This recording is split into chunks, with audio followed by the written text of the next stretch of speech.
Well, thanks again for joining me. This is Gary Zacharias, and this is the Apologist bookshelf. I want to go back to Summit Ministries, one of their books. This is called Understanding the Times, part of a series. Jeff Myers and David Noble are the authors. And this book is wonderful. It's a guide to understanding ideas and forces that shape our times. And it's a look at how Christians, in our worldview, how we compare with other major worldviews of our day, Islam and secularism and Marxism, new spirituality and postmodernism. So it's a wonderful way to understand the ideas that are ruling our world. We need to understand this. We've got to engage with the world around us. We can't just sit isolated somewhere. And so I wanted to go through the chapter that did talk about secularism. That's one of the worldviews we're facing as Christians today. The authors point out that we've got worldview conflicts today in Western civilization. We're hit from all sides, different people saying ours is right and yours is wrong. And they said the story of Western civilization that was taught until fairly recently said that the best aspects of the West resulted from the Christian worldview, especially the understanding of things like morality and human value and economic freedom. But along comes secularism. It challenges that narrative. It tells another story. And actually, it claims credit for the best things about our Western world, and it lays the blame for a lot of the worst aspects at Christianity's feet. So they're pointing out secularism basically is rewriting the story of civilization. And they say very clearly it's propaganda going on here. The ultimate goal is to make an appeal to get people to accept their position. And when you work propaganda, you're portraying your opponent as being evil. And you want people to get indignant and to be revulsed by them. And so that's kind of what's going on, I think, today. So I thought this was really great. They said, you've probably heard this following narrative. And they said it's exaggerated, but it does make a point. So here's what we're hearing today from people who aren't Christians. The followers of Jesus were evil liars whose goal was to establish a macho, misogynistic cult. The good people of Rome tried to stop them, but the wicked Emperor Constantine managed to establish Christianity as Rome's official religion anyway. Once in power, Christians intentionally undermined Rome's strength until its once great civilization collapsed. The church blindly pressed forward in its obsession with control, plunging Europe into the Dark Ages. It took a few hundred years, but Europe was eventually rescued by scientists and philosophers who bravely risked their lives to challenge the church's teaching that the earth was flat and the center of the universe.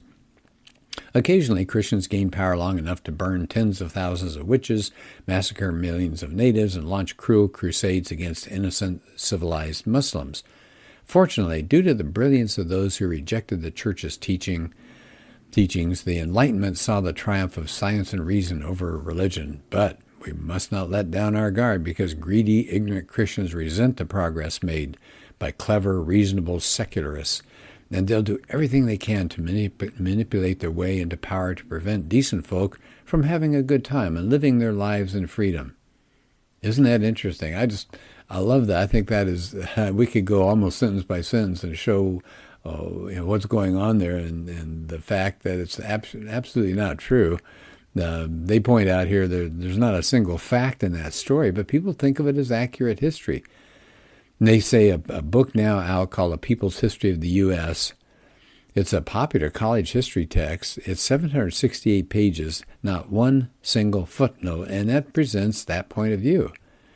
And these authors say if people are going to believe that story, they're not going to see secularism as just an interesting idea. They're going to see it as the key to human flourishing. And they're going to say, we don't want Christians in power. We don't want them to have any influence because they're bad. They said, well, is this working? Well, let's take a look at secularism. So here we go. They said, secularists love to present themselves as unbiased and neutral, but of course Christians are biased and extreme. They point out that secularists, their concern is for right now, not eternity, and human beings, not God. And regarding their theological commitments, secularists seem to believe that any public consideration, especially if you're dealing in areas like education and the government, it's got to be based on materialism, the idea that the only thing that exists is the physical world. So one Georgetown professor said this: the secularish are here and now people. They live for this world, not for the next. Now, if materialism is true, any concern about non-material things like God or spirituality or the afterlife, hey, come on, that's just misguided, and maybe it's dangerously diluted. You see the story that's developing there? Of course, the question is secularism a worldview? Is it a coherent pattern of ideas and beliefs and convictions and habits? So they said, let's take a look at secularism. Let's view it as a worldview to see where it conflicts with Christianity. We don't want to be taken captive by its teachings. So they said, as a way to start, let's say that, let's give them a tip of the hat here, that the two worldviews are not totally in conflict. Secularists share a concern with thinking Christians about the direction that our country is headed. So that's good. We can share some common ground there. But when you understand why America seems to be going in a bad direction, what should be done about it, then the answers are completely different. So here we go. We're going to take a look at the history of secularism in this book, examine whether it really is a coherent worldview, and look at its aims and methods. So here comes the section, History of Secularism in America. As if you go back to people like Jefferson and Franklin, they were deists, and they did believe in a basic morality of the Christian God, but they didn't believe in his direct, miraculous involvement in the world. So doctrines that were considered divisive, like the Trinity, were just tossed. Now, secularists are going to say these American founders were on the search for a civic religion, not something to save people. And so that's why they got rid of the idea of God in the Constitution. So the seeds of deism back there in the 18th and 19th centuries has come to full bloom in the 20th century and on to today, where America's universities, unfortunately, and then popular culture. And somebody said, this is a sociologist, he said, this is a purposeful movement. He said the secularization of the public order was a result of an intentional program by secular activists. These were people who were skeptical, free-thinking, agnostic, atheist, or theologically liberal, and they were in knowledge production occupations. That's an interesting way to put it. Of course, that might include higher education. They espoused materialism, naturalism, positivism, and privatization or extinction of religion. And they did a great job changing the understandings of science and higher education and primary and secondary education, public philosophy, and things like that. It was intentional. So how to get going? How to get going here in our country? Well, they move along. In the 30s, you had a group of atheist and agnostic professors, including John Dewey, recognize that name, and they wrote and signed a document called the Humanist Manifesto. That was in the 1930s. It got updated 40 years later. People like Francis Crick signed it and B.F. Skinner. They even had a third version, and he put those all together, and they had one central theme. It excluded belief in God and traditional religion. They all agreed to focus on the needs of this age and ways to advance humanity rather than being concerned about God. So they've often been called secular humanists. So where is secularism influential today? Well, it's sad. It's unfortunately because of colleges and universities, and I teach at a college, and I can see it around me. They said, one author said, there's practical atheism in much of these colleges. Said secularists have a preoccupation with science, and so researchers who have examined the presence of religion on college campuses have found that the greatest influence of secularism is in humanities and the social sciences. That's interesting. They embrace the whole idea of science will drive out superstition hypotheses. So we're seeing a lot of proselytizing, a lot of propaganda, attempts to sway students. And we see it around us. We see students full of emotions about things, but not full of knowledge. So it seems to be working pretty effectively, unfortunately. Is secularism actually a worldview? Well, yeah. What's a worldview? Remember, this is their book called Understanding the Times. They've defined it earlier in the book. A worldview is a pattern of ideas, beliefs, convictions, and habits that help make sense of God and the world and our relationship to God and the world. In other words, what's out there? What are we as humans? And what's out there in the world? Is this world all there is? So think of a worldview kind of like putting on a pair of glasses, dark glasses, and it changes everything that you look at and everything you think about. So does secularism offer a comprehensive view of reality? Yeah. It's not just one idea about evolution, let's say, but it consists of a way to try to understand the entire world. It's not just a disbelief in God, it's a belief in a way of seeing every part of life and the world and saying it doesn't involve God or religion. A secularist is a materialist, and if he's a materialist, he'll be a determinist because you don't have free will. By the way, can I just stop there for a minute?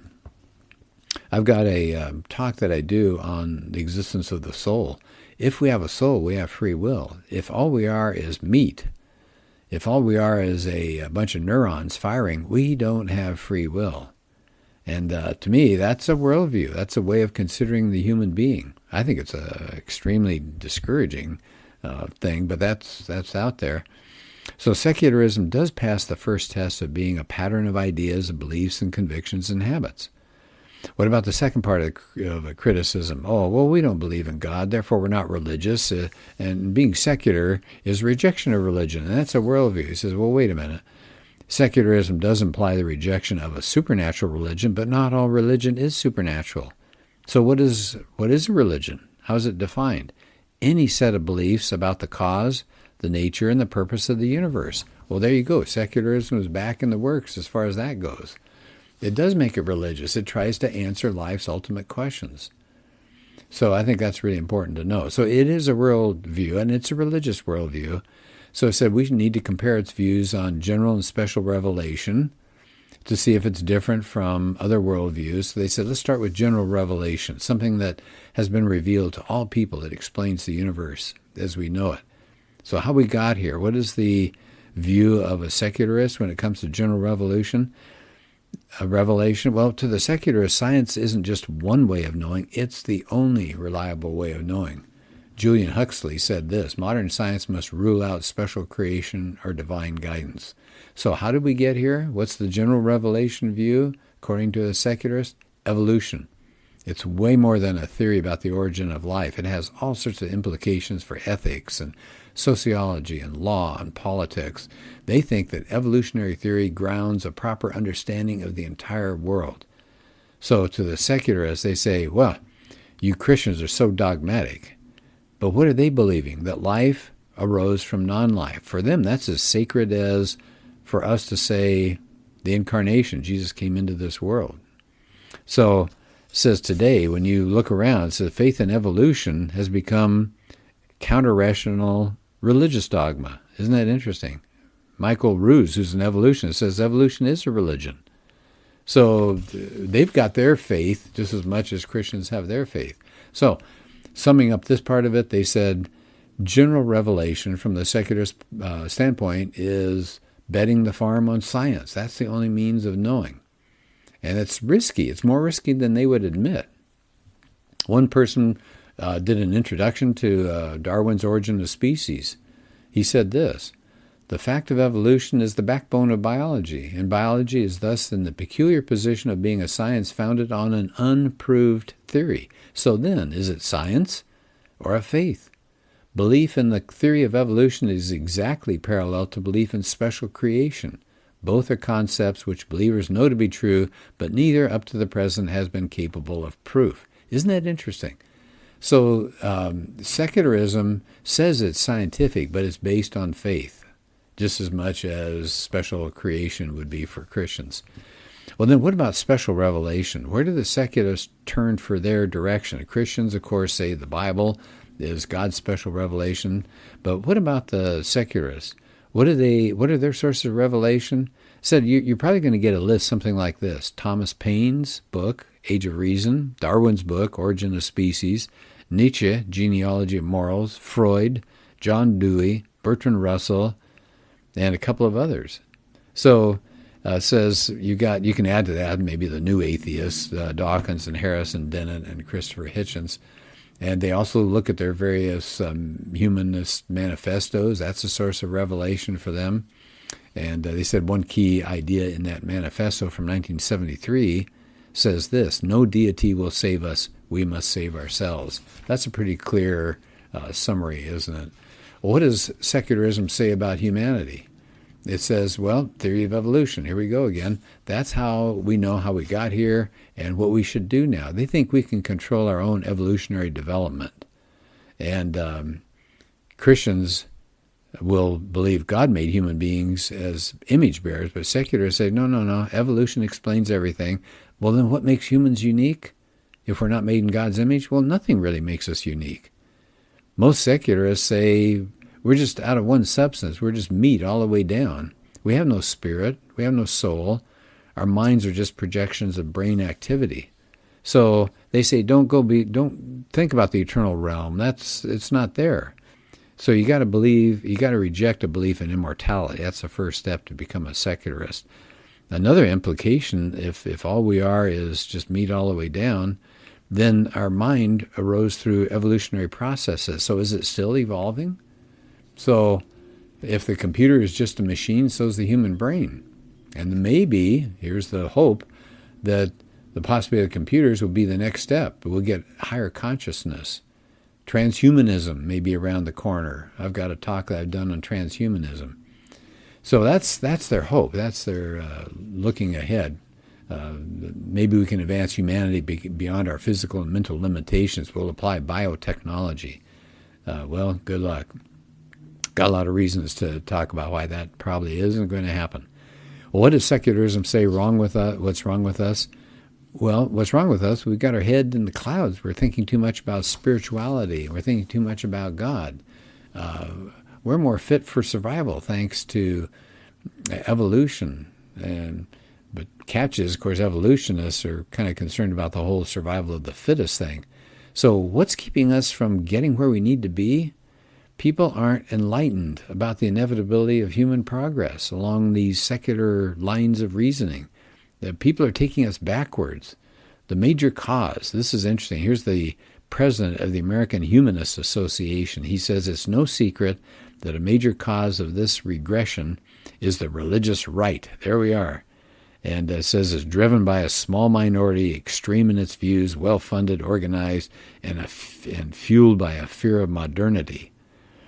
Okay, so the impression, of course, is that religious people, especially evangelical Christians, are bad. Secularists are good. There's that old story again. Everything bad in America is the fault of religion, especially Christianity. So, what do secularists say about how we should live? Well, there's no absolute moral code because there's no God. So that's gone. We can throw that out. So we just have to trust that we can come up with these things. Somebody says human beings are quite capable of setting up systems and then operating within them. Well, that's not true. Let me just point out something here. There's an article by Arthur Leff, who is a Yale law professor, and he says we have tried and tried and tried from a human perspective to come up with systems that would set up morality. And he said we've failed, and yet he's not a Christian, and he's very discouraged about the whole thing. So Christians say ethical laws have been planted in us, and if you just try in a society to come up with that, what are we going to get? We're going to get people saying, well, who are you to tell me? So you say, well, the United Nations came up with this list. Who cares? So interesting. I will close off this chapter here, but it says, toward the end here, it says there are evidence of growing doubt about secularism, and that could really damage its foundations.